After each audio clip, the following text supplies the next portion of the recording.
success, excellence, and motivation. Always be a champ.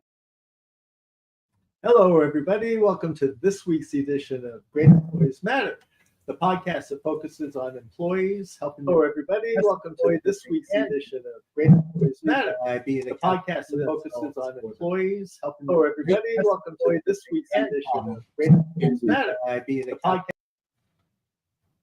All right, go ahead, Jimmy. Hi, everybody. So today, this week's guest, we have a surprise for you because this is the first time we've actually had a real live celebrity on the show. And so our guest for this episode is Kim Couture from MMA fame. Kim was a former MMA fighter. She retired in 2015, I believe. She has just a diverse background. She's been a team barrel racer, or a team roper and a barrel racer, and she's been a deputy sheriff. She's worked at Mandalay Bay as a bartender. She worked for Steve Wynn. Never a bartender, food and beverage manager. Ah, okay. So she has a diverse employment background. She's also an entrepreneur, and we're going to talk about all of her story today. So welcome to the show, Kim. Thank you very much. Thank you for having me. With that, I'm going to turn it over to Kobe because he likes to be in charge. Take over from the very beginning. That's not true, but thank you for stalling for me as I was going through that hiccup in the back and changing the screen. Just real quick, Kim, can you see the screen? It's just color. It's just color. Oh, I got you covered. Don't worry about it. But welcome to the show. We appreciate you coming. And my portion of it is I like to start from the beginning. You've done a lot of things. You were a fighter. You were in charge of a lot of big businesses. What was your childhood like to start you on those types of paths? Tell me a little bit about your childhood. Well, I grew up on a big ranch in Colorado, and grew up in the rodeo world, and we trained horses and we had cattle. Kind of grew up away from civilization. I always used to ask, they used to get sick of me asking if there was other kids on the planet because I never saw any. Wow. It was just me and my animals and, my family that lived on the ranch. And so I was independent from the get-go and always an animal lover. To this day, I just can't get enough of them. So, independent and hardworking, up at the crack of dawn and work all day, all night. And, my parents really pushed me and got good grades. And where was this place that you grew up in the rural area again? Where was this? Well, our family's ranch isn't even really in a town. It's up in the middle of the Rockies. And I was born in a small town called Walsenburg. And we moved to a bigger town when I had to start school, to Pueblo, Colorado. But yeah, our ranch was up pretty far up there. The closest town probably would have been Walsenburg or Aguilar. And so what about school? Where you say you didn't have kids? How did you get your schooling up there? No. We moved. We moved to Pueblo when it was time for me to start school. So I did my first 5-6 years on the ranch, and then I would spend every summer until I left home on the ranch working. Okay. And what type of work was that? Moving cattle, cutting, baling hay. It's just all farm work, irrigating, mowing the fields, mowing the lawn. Okay. So taking care of all my animals. All physical manual labor, all stuff that I hate. So I got it.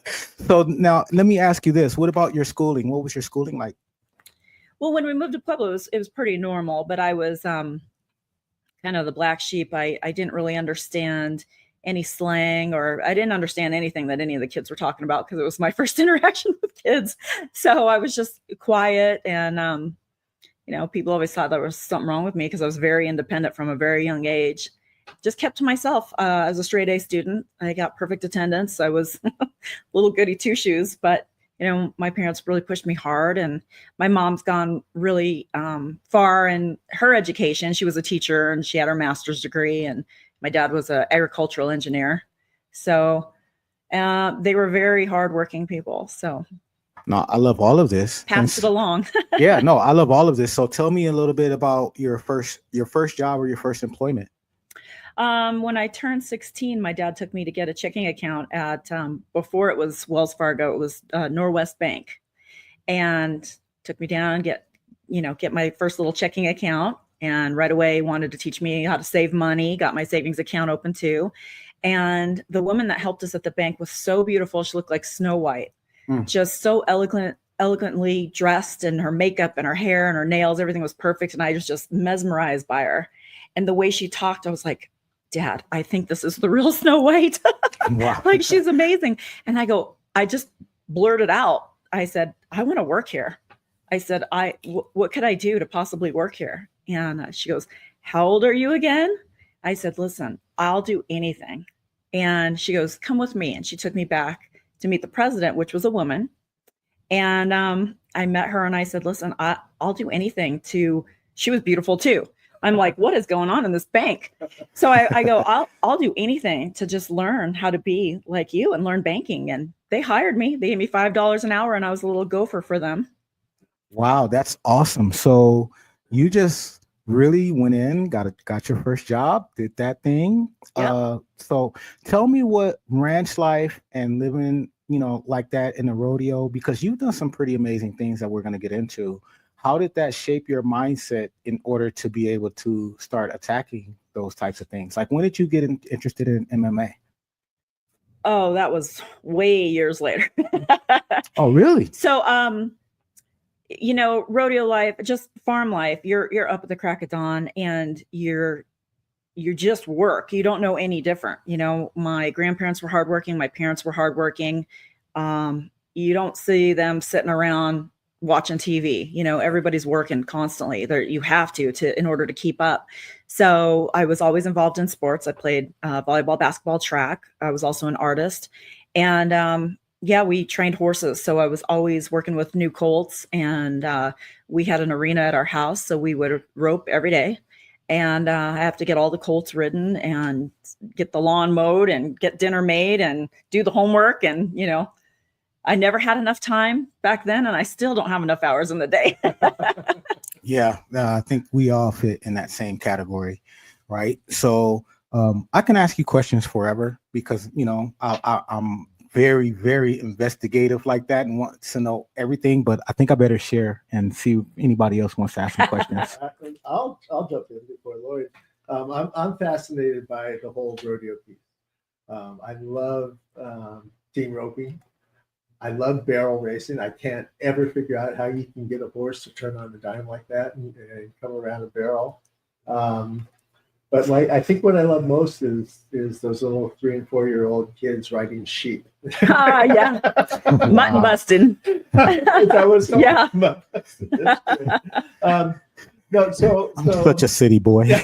I have no idea what you're talking about. See, when you grow up on the ranch, you have to invent new things to do. So you get pretty creative. I'm going to tell you guys, you can say the same thing about the ghetto, but go ahead, Jimmy.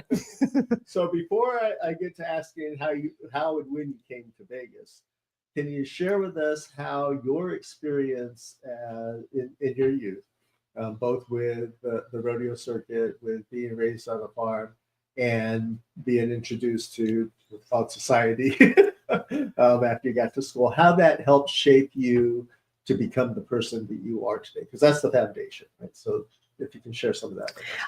I think it's actually, looking back, very interesting how it happened, because I look at how I was raised and so sheltered from everything.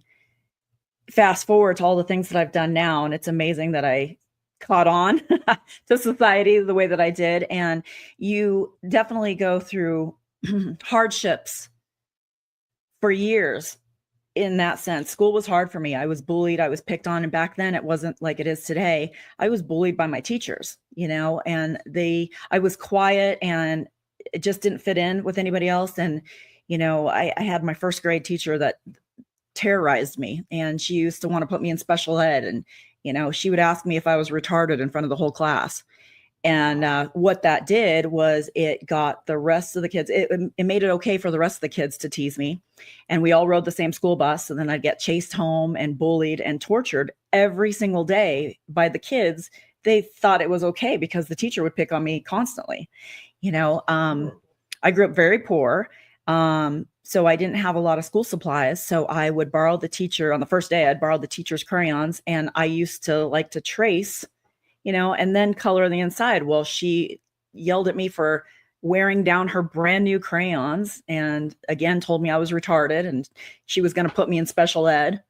And, you learn a lot of things back then about survival and mental toughness and trying to understand where everybody was coming from, because I didn't grow up the way that these other kids grew up.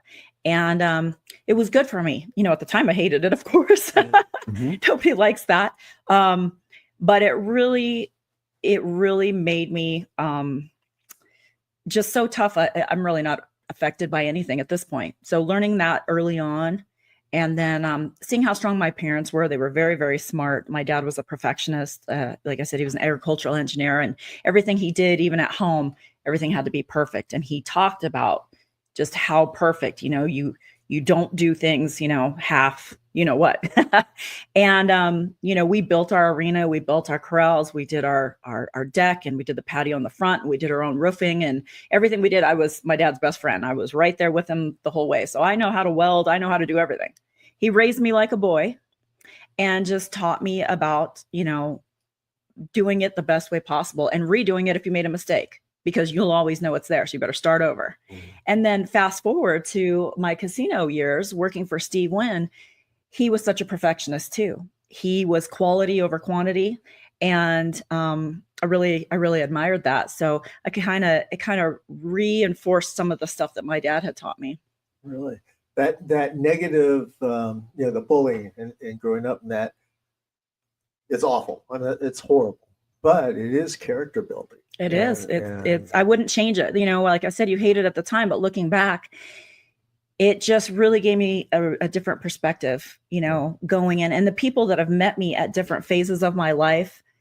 When I had millions of dollars and all these companies, everybody thinks my life is perfect. Nobody knows my history, or people that knew me back then thought I'd never amount to anything. And then look at me now, you know what I mean? So it's interesting to see all the different perspectives and the way that people treat you. And, none of them are correct, of course, none of it's right, but it's made me who I am today. So yeah. I can share those stories. Yeah. And do you have no siblings? I have one brother. He's 7 years younger than me. Oh, okay. And he's a team roper professionally. Yeah. Well, I asked that because it's not, I think it's probably atypical in your situation, because oftentimes ranchers and farmers end up having larger families so that they can all pitch in and help take care of the ranch or the farm. So yeah. Your parents obviously didn't do that for whatever reasons, which means that you probably had to carry a bigger share of the workload than what would be the norm. I tease my brother. He had it easy. He was 7 years later. My parents were established by time he was planned, and they were established, and they started making good money. And, they were young when they had me. My mom had me when she was 20, and they were still in college. So they were still on the struggle bus, when they had me. So things were hard, and I just had to, keep up.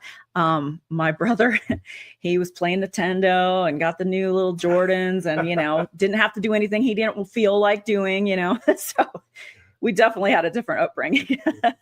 And then after you got out of school, how did you end up being a deputy sheriff? I had already been married and divorced. I had 2 kids and single mom. I needed to find something that had great benefits, flexible hours. In my town of Pueblo, there wasn't a lot to pick from.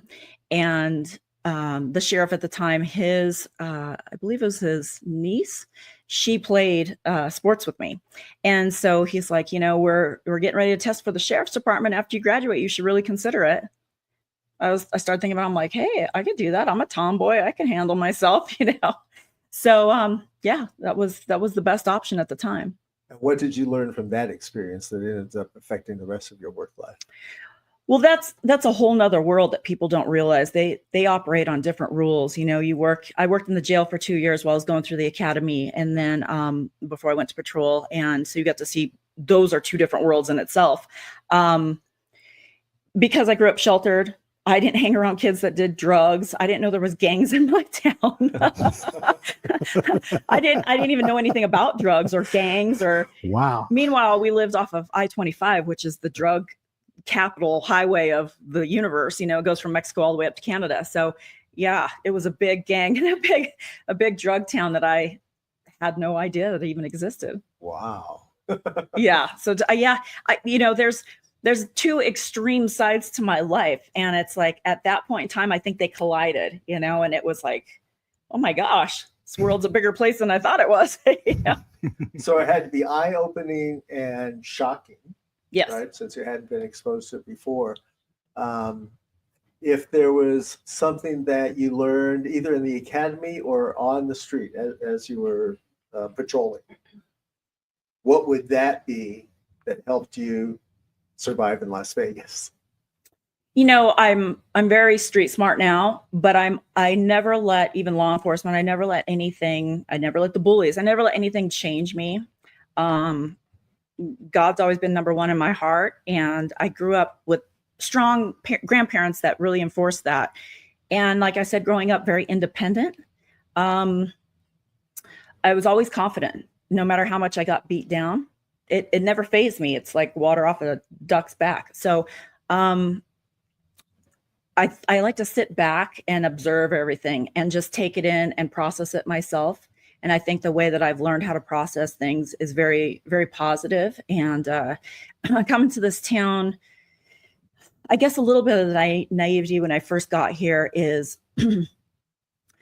trusting the higher ups, you know, working in the casino business, and they treated me so good and they took me in. Then you realize down the road, you know, a lot of the behind the scenes environment. And, you know, this town will eat you up and spit you out if you're not careful. So I'm very strong in my standards, my moral compass. It has never been shaken, whether I was on, you know, the Colorado side of things or over here in Sin City side of things. I can't be, you know, guided into doing anything that isn't right. So, and I shoot straight, you know, I tell it like it is, and I'm really not afraid of anybody or anything. So just being strong, and nobody has ever been able to control me. And I work hard, I'll outwork everybody, and I do the right thing. So I'm kind of a little force. Yeah, I bet you are. So did that inner strength come, obviously you're faith-based, so some of it came from there. Some of it had to come from your parents. Some of it is innate in you, right? Mm-hmm. So how much of that inner strength was through parental education versus just you being you? I'd say my grandpa was a big, powerful force in my life. He was, you know, the greatest man I think that's ever walked this planet. He you know, he served in the war. He had a Purple Heart. His whole battalion got attacked, and he carried two of his best friends through crazy terrain, only for them to die later. And he was the kindest, nicest human being and the hardest worker. And just watching him, I admired him so much. I love spending time with him. I love my parents too, and they were great, but my grandpa was just so special. And he always said, you know, whether it's a person, place, or thing, you always leave them better off when you leave than you found them. So that just always stuck with me, because I'd watch it. He was my example. I would spend the summers back on the ranch and just watch how he dealt with people. And knowing what he had been through, he wouldn't tell war stories to anybody but me, because I would sit there as a favorite pastime and read in the encyclopedias. And I would ask a million questions. And my family told me, they're like, you're the only one that he'll talk to about this, because I was 20 question Kim, you know, I just couldn't learn enough. And that was another thing. Him and my dad were always big on learning. You know, if anything that I could ever pass on to you, they used to say, fall in love with learning. Doesn't matter what age you are. Like there's just so much out there, and just keep learning and just fall in love with it. You speak our language. With that, let me turn it over to Lloyd because he has great questions every week. Hi, Kim. Nice to see you again. Yes. I wanted to ask you about the name Sugar Free, and you kind of touched on that a little bit. But for the audience who didn't get to hear us discuss it, can you tell them how that came about? Well, a lot of people assume that I don't eat sugar, but I assure you I eat a lot of that. Not a lot, but yeah, we were training in the gym one day and someone asked a question. And, there are some people that ask a question and they don't really want to know the answer. And I'm pretty direct. So I just said it like it was, and it was fight related. And I can't remember specifically what it was, but everybody goes, wow, gee, Kim, way to sugarcoat that. And one of the other coaches goes, I don't know if I can cuss on the show, but they're like, Kimmy, don't sugarcoat shit. Kimmy is sugar free. And I was new in the fight game. So like, that is your nickname for sure. I love that. We spend so much time talking about the importance of communication, because communication is so important within the workforce and also within life in general. So many things happen because of miscommunication. And I'm like you. I don't sugarcoat anything. I tell it like it is. But I do find absolutely. But I do find that I have to temper what I say sometimes depending upon the audience. And I find that, of course, especially to be true in the employment situation. I can't tell somebody who works for me everything that I really think about what they're doing. HR will have a field day. And I'm just wondering how you manage to navigate both worlds. One world where you say anything that's on your mind, and other times when you may have to temper what you're thinking. Well, it's funny. I would say that's the advantage of having the upbringing that I had, having my two worlds collide. Sitting back and paying attention and learning people's body language and learning, always trying to put myself in their shoes and where they're coming from. The time or the place, and just being grounded and paying attention to your surroundings. It's very important. Communication is my biggest thing ever. And whether I was, in the gym, pretty much anything goes. You can say and do whatever you want. I'm around a bunch of sweaty, cussing, nasty dudes, right? I was in law enforcement. I came from that. The rodeo world's the same way. You're drinking a beer and just talking shit with the guys. That's kind of been my whole life. But at the same point, growing up with those beautiful bankers who taught me the beginning of my workforce, and seeing how elegant and beautiful and classy and how they talked, I adapted that side too. And it's important, depending on who you're talking to be relatable. If you're talking to someone and you're seeing them, their eyes gloss over, you already lost them. So trying to be relatable in every scenario with every person that comes in front of me. That's very important, whether I've been a fighter, a commentator, a boss, a mother, a coach. It's very important to capture their attention and keep them focused on you. And if you can tell that you're starting to lose them or they're losing their attention span, you either do something to get it back or you end the conversation. We'll talk about this at another time. So it's definitely paying attention. And I think that's where honestly most people miss the boat, whether you're a boss or anybody. Communication is a big struggle, especially these days, because everybody's so distant from each other. Everybody can just send a text or cancel at the last minute. And I feel like the integrity is gone. And the human connection, of course, is lacking. My biggest complaint is that there's no tone in email. Somebody sends you a text, and if there's two different meanings, you have to hope that you're guessing the right one. Yes. And that's where communication and saying what's on your mind becomes critical. Yeah, I use a lot of times I'll put to clarify, I'll put that in my text or my email. And any questions, please, don't hesitate to call me. I'm a big fan of just talking in person or picking up the phone. Doesn't matter what time you call me, I'll usually answer unless I'm coaching where I can't, answer my phone. Or I'll call you right back. I try really hard because I get bombarded sometimes like everybody else. But yeah, communication is key for every topic that we've just discussed, everything. It's the most important thing. And keeping that human connection alive where everybody tries to distance themselves right now. Well, my partners require me that I ask at least one question on the topic. So we've just answered that question and now we can get it out of the way. And now we're free to talk about whatever we want to. So totally disregarding the topic or all of the reasons why you're there. If you take money out of it, what job that you had was the most enjoyable? Because I love horses and barrel racing and roping always seemed like it would be fun to me. Working in a bank would be great, especially if they would give out samples. Working in the casino industry, oh my gosh, a lot of fun. I'm old enough to remember before everything was computerized. What was, if I take money out of it, what was the most enjoyable job for you? Number one, I love being with animals. I love training. I love training people. I love training animals. I've got dogs now. I love training and coaching and guiding.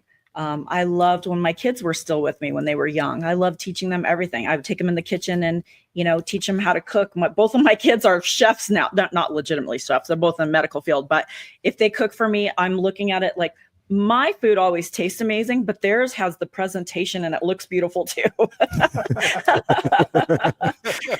So between the medical field and that, I know I'll be taken care of when I, get old. I'm just trying to figure out how it went at the parent teacher conference. The teacher tells you something that the kid's doing wrong. You go home and you tell the kid, hey, spoke to the teacher. She says you got to correct this or you got to correct that. And the kid looks at you and says, Mom, you choke people out for a living. I just can't imagine how that conversation went. My parenting was very different. And, I got a lot of criticism from my family and friends in Colorado. They were like, why would you move to Sin City with young kids? And, they didn't like the way that I did things. And out of the entire family, my kids are doing the best. They make a lot of more money. They make the most money out of the entire family. They're independent. They moved out at 18. They got scholarships that paid for their college. So I don't say anything, but well, you're saying something now. I was very strict, and with everybody else too. My son would get in trouble for having his phone.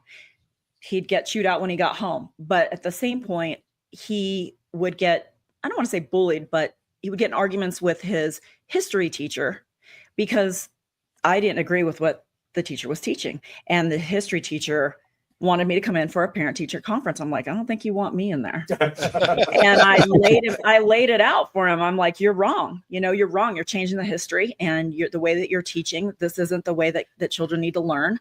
And I had a million issues with this guy. And the year after my son graduated, turns out that the teacher got fired for having a relationship with one of the students. So I had him pegged. See what I mean about reading people? I had him pegged. It would have been awesome if you arrested him. Yeah. Listen. Oh, hot hair. I have a funny story for you. Okay. I don't know how much time you guys got. Let's go. I was training with a buddy up at Nellis Air Force Base. They have an incredible gym. I was just enjoying my workout, just glad to be there. And my son calls me and says, Mom, they're locking us down. There's a school shooter. Not even in the school. There was a shooter outside the school. They didn't know who the guy was. And I hang up. And he called me right back and I didn't answer because I was gathering my things and running out the door. And he texts me and he goes, Mom, I know you're on your way over here. He goes, please don't do anything to embarrass me. I don't want to end up on the news.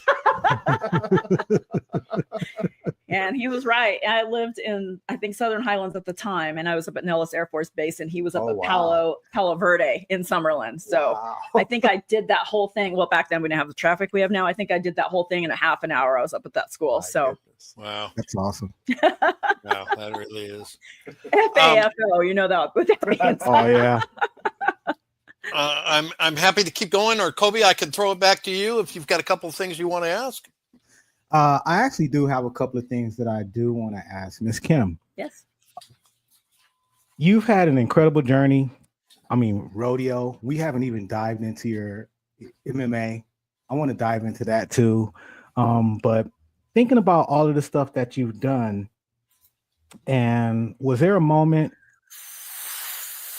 that changed you or that shaped you the way you do things? Like something challenging that happened to you that made you turn into the person that you are today?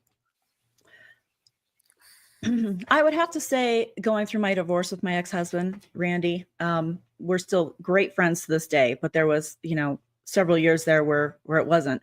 And it really crushed me. Being married to him, I felt like all my dreams had come true. He was my best friend. We opened several very successful businesses together. We kind of rode the wave of MMA going mainstream. We were both fighters. We were, the iron that sharpens iron, and yin and yang.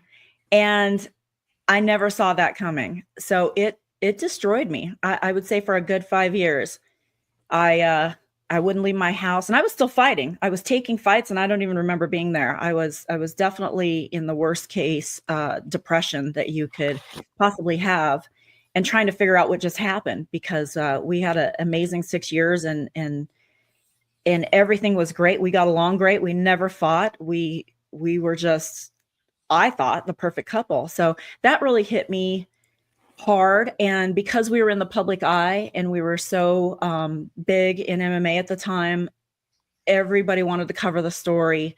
There was no privacy. And because he was the very famous one and started to do movies, everybody left me and was still hanging on to his coattails. So everybody, the friends that I had before I even met him, dropped me so they could go swing from his coattails. And Wow. It was something hard that I had to go through alone. And you kind of see everybody stab you in the back at the same time for no good reason, which 3 years later, they all came back and apologized. And I'm big on forgiveness. I accepted their apology. I forgive them. You'll never get over that hurt. But, me and Randy are great friends again. He just recently had a terrible accident, and I'm one of the first calls to him. And I went and spent some time in the hospital with him. I'll always be there for him. There's mad respect that we have for each other, the integrity and what kind of, athletes and people we were. What happened to us was unfortunate, but I think, time goes on and people have regrets and you learn from that. But because I went through that 5-year depression, that was a lot of time to think. And I guess being a fighter, the great thing about it is you train every day to survive somebody trying to kill you, basically. You're locked in a cage and you're fighting to survive in there. So when life hits you hard, like it hits all of us, I don't know anybody that life hasn't hit hard, it teaches you how to fight back. So when you go into that cage, you are already prepared for everything that you could possibly see in there. So you kind of take that attitude and you apply it to life. And it's different circumstances, different generations, but you look back, I've had so many different chapters of my life, and it's kind of all the same story. It's just a different opponent. So it's definitely something that I pass on to my people that I train every day, and they're just regular, working people. They're not athletes or anything, but they train I train them like fighters. My camp is called Kim's Fight Fit. So they're regular guys and they train like fighters.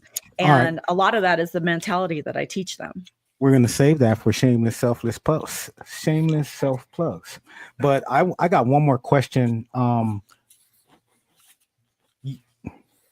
How do you train your mind to keep showing up when it gets tough in business, in life, or anything that you do? When things get challenging like it did for you, and you said you were in a dark place for 5 years. Mm-hmm. How do you train your mind to get yourself through that? Because I know a lot of people that are in turmoil in their life right now. It could be finances, job, relationship, and 5 years is a long, long time to, have something affect you like that. How do you get through that?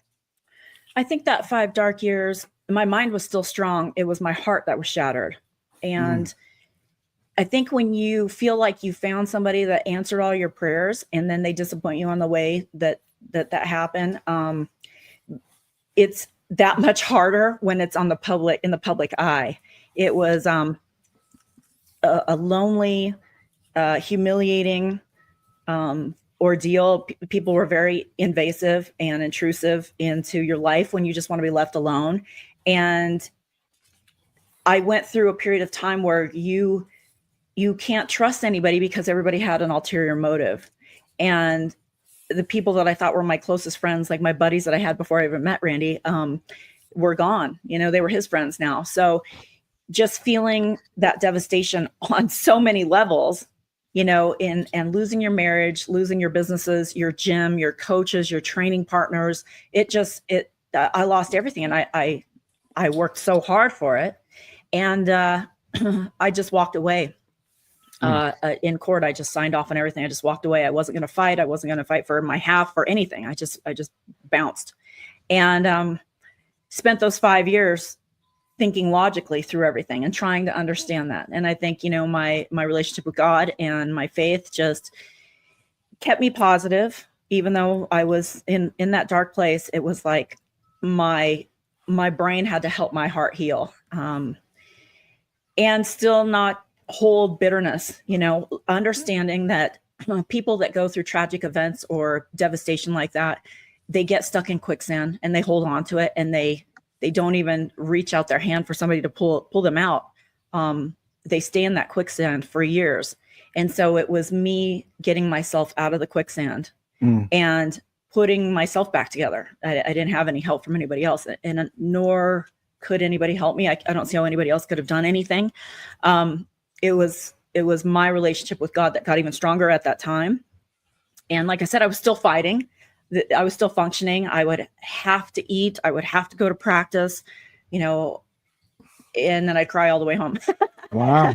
and it was just going through that I look back and I'm like, wow, I didn't think I was ever going to survive it. And now I look back and I'm like, that was a pretty changing time for me, because it really just showed me who I am. It built my confidence even more, because I'm like, wow, if I can get through that, That's what the tough times do. The Yeah. tough times really show you who you are and what you're made of. And I always say, like when I'm talking to youth, I tell them, you're going through whatever challenge you're going through now, but if you were talking to me today, look back through every challenge that you went through. You're 100% at overcoming everything that's been thrown at you since birth.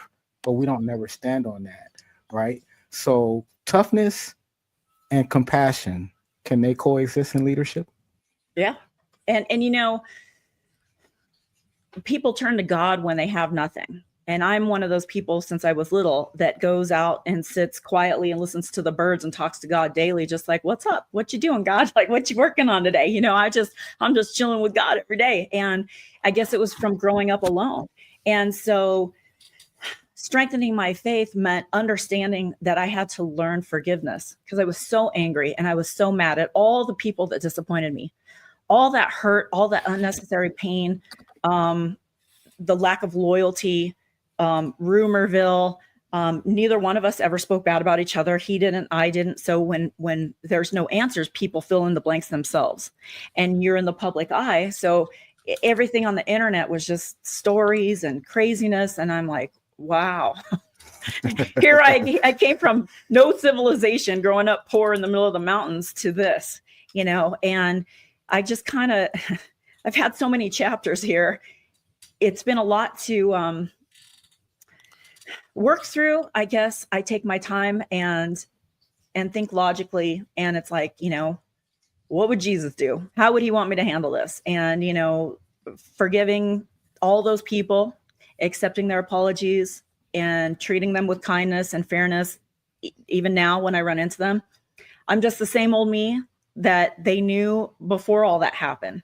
And I think that's really thrown people for a loop too, because they're like, wow, people that I went to high school with, and, people in my family, I've never changed.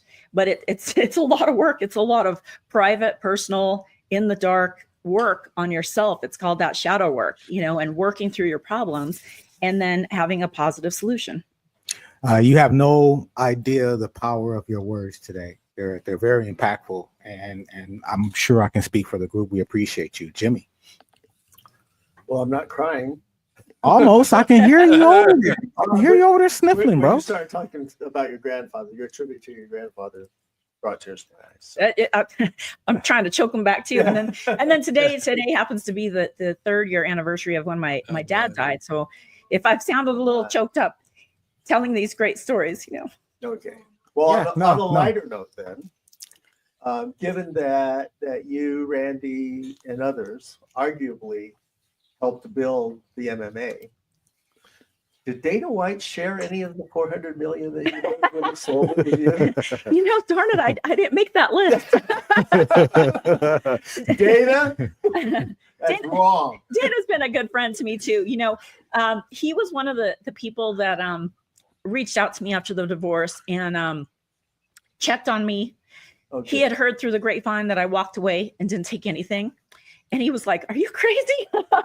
He's like, "You built that. You built him. You made a brand out of him. And why would you do that?" He goes, I don't know any woman on earth that would do what you did. And, I told him my reasons why. And I'm like, I want to walk away in one piece. I don't want to, cat fight with anybody. I'm not going to, knock down, drag out this thing. It would have been 3 years with all the businesses that we had. We would have had to get forensic accountants. And I'm a fighter that is not a fighter when it comes to people. And I just believe, you've got to hold those people that are important to you. No matter what they do, forgiveness is the biggest thing. I'm never emotional. Yeah, you better stop because you're getting ready to make me cry on TV. It's And I don't just, do that. this family stuff on my dad's anniversary today. And, I think about it all the time, but today's, my whole family is putting stuff on Facebook. So it kind of got me into this from the start today. Well, Oh man. But even Randy, my heart sunk when I heard the story of him crashing. He was drag racing, and no matter what we ever went through, somebody that you love, you don't ever want to see anything bad happen to them. I don't ever wish harm on anybody, and I think being a fighter, I think I probably would have been a better fighter if I was meaner. But my compassion and my love for people is, I think, what kept me from being an even greater fighter. I don't have that. I love to fight. I love the competition. I love the physicalness of it.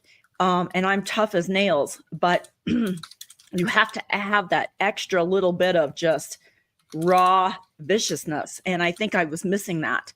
And, I'm friends with all my exes. They're all going to have a special place in my heart. I don't fight with people. If there's family conflict, I'm usually the one that goes in and tries to resolve it. So that's God speaking through you. Yeah, Truly is. it truly is. And I feel like I've had that in me since a little girl because I had a lot to work through. And I see how other people hold on to tragedy, hold on to arguments or anger or bitterness or resentfulness and divorces. We all know how nasty divorces get. I just don't have that nastiness in me. And, even with my children's father, I'm not nasty with anybody. I just refuse to be like that. People that do that, I don't know if they realize it, but the saying goes, it's like you drinking the poison daily and hoping that they'll die, and why would anybody want to do that? Yeah. If I can show an example by loving them that says more than fighting with them, Randy told me it meant a lot for me to reach out to him right away. He had a heart attack a few years ago. I called right away. And as soon as they transported him here to Vegas, I was, at the hospital right away to see him and spend some time with him. So that's what people need to wake up and realize. That's what's going to get people united and all of us as humanity, closer to our goals that we need to be doing instead of tearing each other apart. Well, we're associated with Creation for Cause, and that's how we're going to conquer homelessness here in Las Vegas, is just by loving everybody, right? Loving them, letting them know that they're being loved. And that's how we will overcome. So thank you for your openness and your vulnerability. It is 45 minutes past the hour. Are we supposed to do a sponsorship? We can do one, but I want to go to Lloyd first. Okay. After listening to you when you said you weren't mean enough, there is a difference between meanness and resilience. I happen to be one of those people with an extremely low threshold of pain. When I catch a cold, I am bedridden for 3 days. I am the world's biggest baby. I That's when assure guys you. don't have kids. That's Those are tough jobs for us. Okay. So when you sit there and say you weren't mean enough, I can accept that. But there is a story about your resilience, which I absolutely positively insist that you tell. And when you compare that with my own experience where a cold can sideline me for weeks, tell me about fighting through the broken back incident. This is amazing to me. Well, I had the broken back that I fought through, and then I had my back broken before I went to the fight. And then I broke my jaw in my first pro fight, which I was the promoter of as well. I put it on at the Thomas and Mack here, and I was the co-main event and broke my jaw in the first punch. And I was helping to lobby the commission to get rules changed for women because the girls used to fight three three-minute rounds, and I wanted it to be equal to men. So my fight was one of the first ones that was 5 minutes. And I break my jaw in the first punch of the fight. So I was like, I'll be damned if I'm not going to fight for 15 minutes because I got to prove a point here. But yeah, I grew up, growing up on the ranch, and my dad was tough. We'd get injured all the time. And he was like, I don't care. We got to get the cows in, go get your horse. I broke my leg one time pretty bad, and it was storming, and we had to get the cows in, and broken leg and all, But you had a fight with a broken back. You broke your back before the fight, right? Yeah. And then you fought. I'm not one to pull out of a fight. If I you fought with a broken back. I never did get it fixed. It goes out on me every 3 or 4 months, and I'm in the bodybuilding world now. So, yeah, it doesn't slow me down. I'm kind of with Lloyd on this one. I have to ask my wife to turn the remote for me when I've got a cold because it's too painful to hit the buttons. Listen, ranch kids are built different. I'm sorry. I'll turn it back over to you, Jimmy. I just had to know. It bothered me to no end. I had to know. Well, take a lesson. Well, we're not going to get into who's worse, me or Lloyd, as far as being a baby. I think I got stories, but I'm not going to share them today. So, but before we get going too good, and I got a couple of other things that I want to talk to you with, it's time for our sponsor. And this week's sponsor, as it is usually this week or for time being, is our community. We are trying to grow our community. It's thriving. We have trainings every Thursday. And it's a podcast community, but you need a lot of things to be able to run your podcast. You need to be able to run business. Your mindset should be right. You got to be able to brand. You got to be able to market. There's all sorts of tools that you use. But we also have lots of leaders in there where we spend our time in there teaching, growing, learning, and encouraging each other. So it's a great community. It's $20 a month. We have some benefits in there where you can get rid of that $20 a month. It's really easy, and people are making money in our community. So go check it out. It's at www.podcastexcellenceacademy.com. Jimmy? Can we take Dale's question? Yes. That was my next thing. I was going to go through all the questions that people came in because the people are engaging with you, Kim. That's awesome. This is a great show. So Dale had a few things. Let me get back to my screen. But right now he's saying that he admires you giving your heart to people around you and what you do. And what do you do to help recharge your batteries? I definitely unplug with my dogs. Now I love to be in nature, and with the heat as hot as it is here, we go early, and I have 4 dogs, a German Shepherd and 3 Belgian Malinois. So they need a lot of exercise. They got a lot of energy. And we just go hit the mountain, and, I'm out there and just watching them have fun. And it's kind of my way to unplug. I love doing research. I'm still in love with learning. And even that can be pretty heavy sometimes. So I have to unplug from that. And I always go back to nature. And even in the mornings, if I only have a little bit of time, I sit outside. I have chickens in my backyard. Wow. And I put chairs in there in the chicken coop. So I drink my coffee out there and I just listen to my chickens make their little noises in the morning. And that's just my little time that I need to get the day started on the right foot. No, I love it. And Dale says that you also got him also. He was probably crying just like the rest of us. And I never cry. You guys are the only people that ever see me cry. It never happens. Yeah, I'm the same way, but yeah, you got me today. Oh, I'm sorry. So the next one is Vicky. You know what, Vicky? Thank you for watching and engaging and coming in. Yes. So we really this appreciate is my little it. sister. Ah, She's like you. She's beautiful, and she makes this comment about grit here. She has a lot of grit. She's been through a lot. She's a great mom, a great wife. I won't give her age, but she looks like she's 27, and she's not. Hey, So yeah, she says, love this woman's grit and compassion, all in and one great soul. And I have to agree. With her. I've Thank been you. very moved with your journey, your story today, and just your overall energy. And I think I'm really good at tapping into figuring that out. And your heart value is super incredible. You have a great heart value, and it shows in just some of the stories that you told, as far as walking away from your marriages and not wanting to be in that type of fight. I understand that energy more than you know. So I'm just really grateful that you came and talked to us. oh, thank you. Yeah, I think if that's one thing I could encourage people to do better at, everybody could do better. It's communication and to love more, and especially when kids are involved, the kids are the only ones that get hurt. Nobody ever puts themselves in their shoes and, how do they feel? So I never wanted to create that environment where it was nasty and the kids feel torn or, they grow up in that harsh environment. I just wanted them to be happy and feel loved and think they had a great dad. And, it's just, you get more bees with honey. I don't understand why everybody just goes to nastiness. Yes, it hurts. People get hurt and they get angry, but everybody needs to realize, like you were saying, financial troubles, marital troubles, it's not the end of the world. Nothing is the end of the world.